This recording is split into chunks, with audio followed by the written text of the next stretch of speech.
Hey, what's up? Well, what do you know? It's Monday, and unlike the rest of the world, Monday is actually my favorite day of the week. I look forward to Monday and I dread Saturday simply because I don't work and my dad still does for a little while. And unlike with most videos, I'm going to be putting my ring on. See, I have this little plastic egg from a gum machine from many years ago. And I'm actually not wearing my rings yet, and that's a first. I'm going to put them on for the video, and I have a very specific reason why I'm putting these rings on. In fact, these rings are what the video is about. First of all, I want to start out by saying that yes, my hair is looking two-tone now that the red is growing out and it's raining, but still there is light coming in. You can see the dark brown and the red color.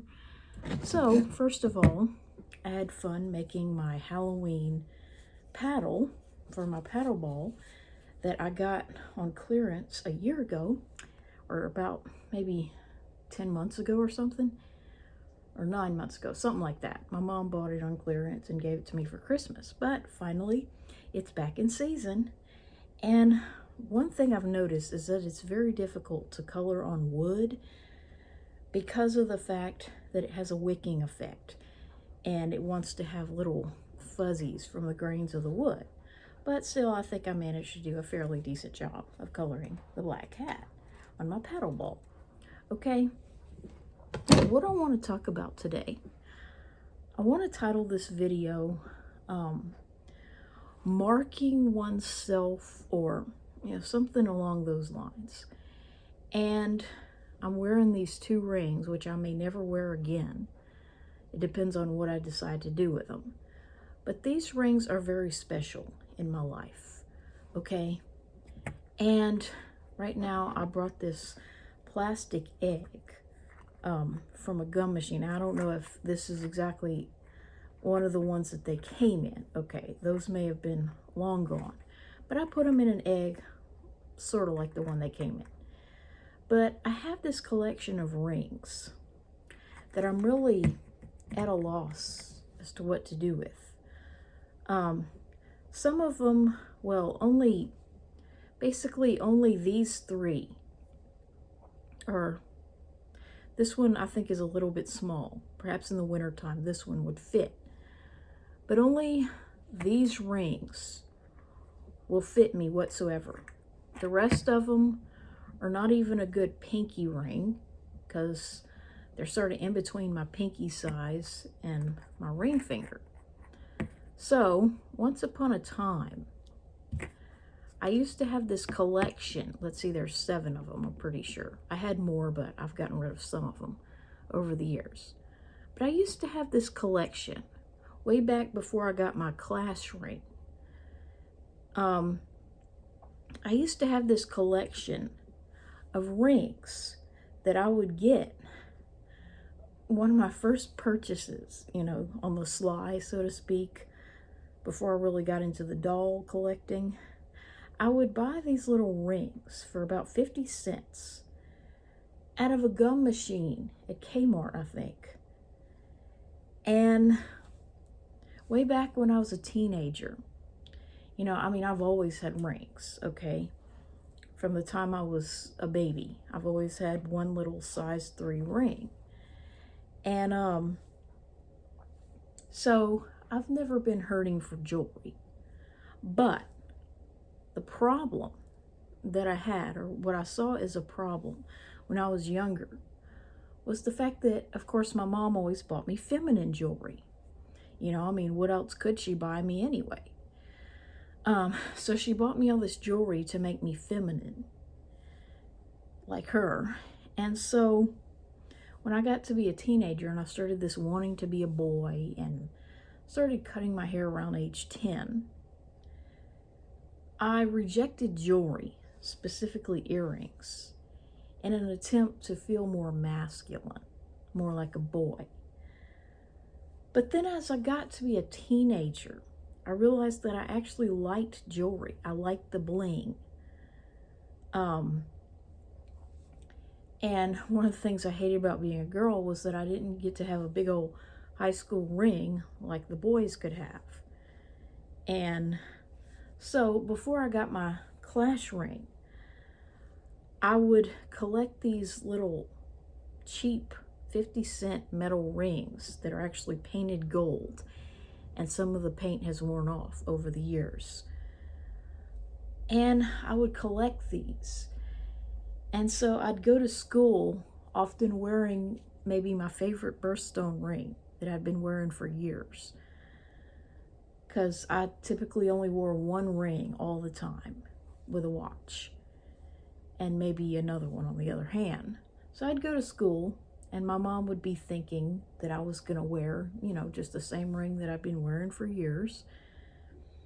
And then I'd bring with me a ring box, and I would put on one of these, what I thought were masculine or unisex rings that I was collecting. And she didn't even know I had them for years. And only a few of them still fit my ring finger. And I liked them because they looked like they could pass for a man's ring, but they were made more for little boys. And so I would put those on, and I would put my ring, my real ring, back in the ring box that I would bring to school. And sometimes I would even take off my earrings and strategically place them so that I wouldn't lose them. And then on the bus ride home, I would do the opposite. I would switch my ring and put my earrings back in my ears. And sometimes on special days, I would also tie a necktie. I would wear a blouse with a collar. And I would have one of my dad's neckties that I would sneak into my bag, and I would tie it on the bus to school and then take it off on the bus ride home. And I would pick out one that matched perfectly with my outfit, and my mom would be none the wiser. Many a presentation were given when I was wearing a necktie, and I look back on that and I think, how did I ever think that was cool? How did I ever enjoy wearing that? Okay? And so I look back on that, and that's why it's just so shocking to me. These people that are now calling themselves men, that are living the dream that I had at that age. They're calling themselves men. But then when you look at their high school photos, like if you put my graduation photo next to theirs and ask which one of these people will be living as a man in the year 2022, well, most people would have said me, because I had short hair. I haven't had really long hair since age 10, and I was wearing neckties from the age of 13, since I learned how to tie them, like grades 7 through 12. Well, really, it went down exponentially my senior year. I stopped doing that pretty much altogether as a senior. And then in college, I may have done it once, one patriotic necktie on something like, I don't know if it was Veterans Day or something like that, but I don't think I ever did it more than maybe once in college.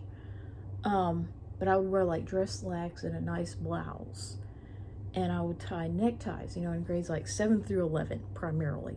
And like I say, my senior year, maybe once or twice, and then college maybe once. And it was like an exponential drop when I turned 18, oddly enough. And I got my graduation ring that was clearly a woman's ring, about this size. No, that's not it. And so there was no getting around the fact that I was a woman. I had a women's ring, and I wasn't trying to deceive anyone into thinking I was male. So, I gradually got out of that to an extent, but I never grew my hair long.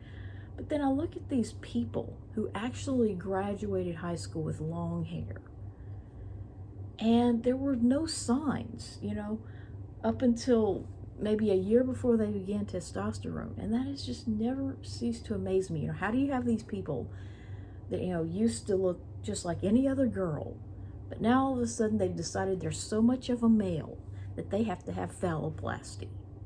Yet here I am, I'm still the same androgynous sort of short-haired woman, And I still want my body intact, 100%. Okay, the hysterectomy is all the surgery I'm ever going to need or want.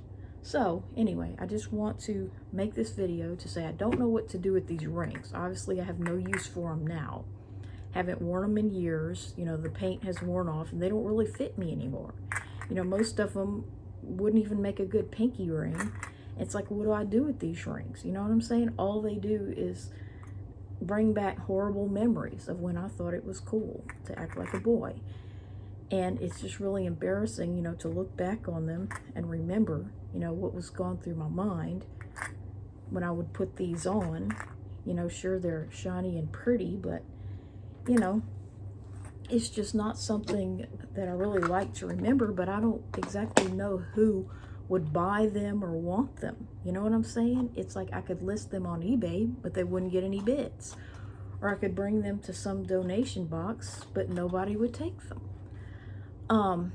So I'm at a loss. You know, all they are is just a plastic egg of bad memories now.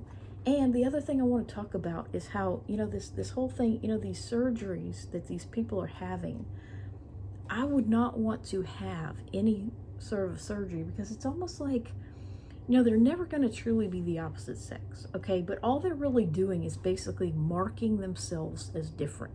And that's what I don't want to do anymore. See, I'm ashamed of the fact that I was probably known as the weirdest girl in the class of 2002, which is why I've never been to a class reunion and I don't intend to go this year either. And they always have it somewhere way the hell out there. It has nothing to do with the high school, not even in the town that I lived in. It's ridiculous. It's like I don't want to meet at some bar, you know, with a bunch of people that have nothing in common with me. And I'm embarrassed. You know, when I look back on my high school days, or my junior high and high school days, and I remember, you know, sneaking around to wear rings like this and put neckties under my blouse collar and, you know, just going through life, you know, trying to be as masculine as I could possibly be, you know. But yet today, I'm not living as a male. I'm not on testosterone. You know, I even had a name picked out in my mind at 17, and that was long before there was any transing the kids going on. I already had this name that I wanted to be known by once I decided to live as male. Well, thankfully, that has not happened. You know, and other than hysterectomy, I've had no surgeries. But, you know, it's just the way I see it is that, you know, trans people, a lot of times, you know, they don't see the bigger picture, okay?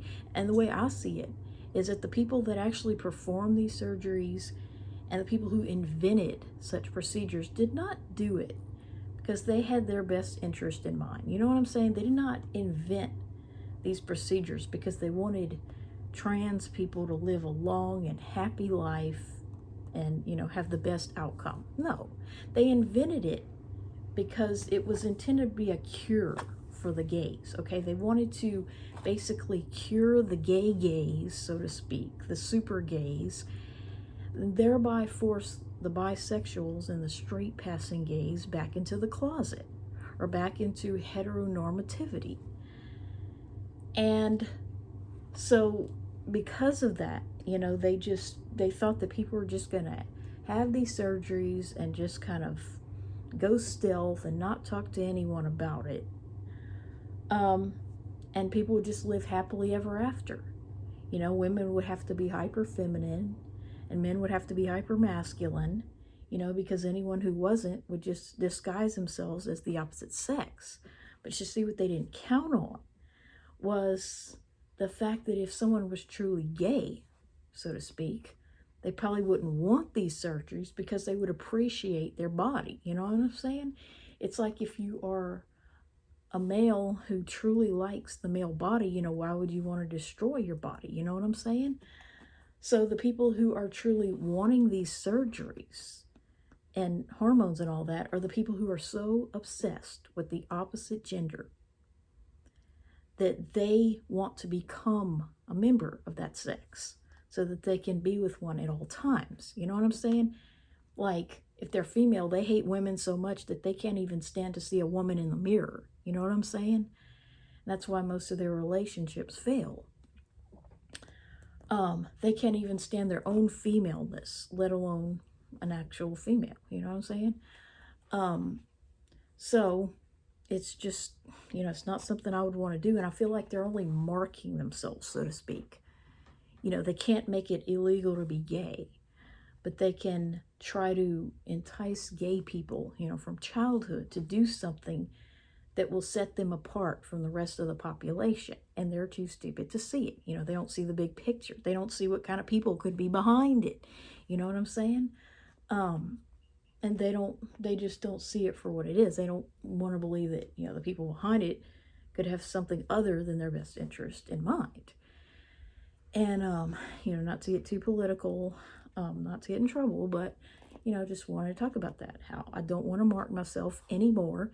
I'm at a point right now where pretty much, if I grew my hair long and dressed even more femininely than I already do, well, I could pretty much pass for not even being a lesbian, which I'm not even convinced that I am. I'm certainly not exclusively attracted to women. And like I said before, I'd rather be 99% lesbian than 1% homosexual as a male. You know what I'm saying? So anyway, I'll hurry up and end this video. It's getting to be too long, but that's just what I want to say. I'd really like to know what I should do with these rings, because I don't want to live as a male any longer.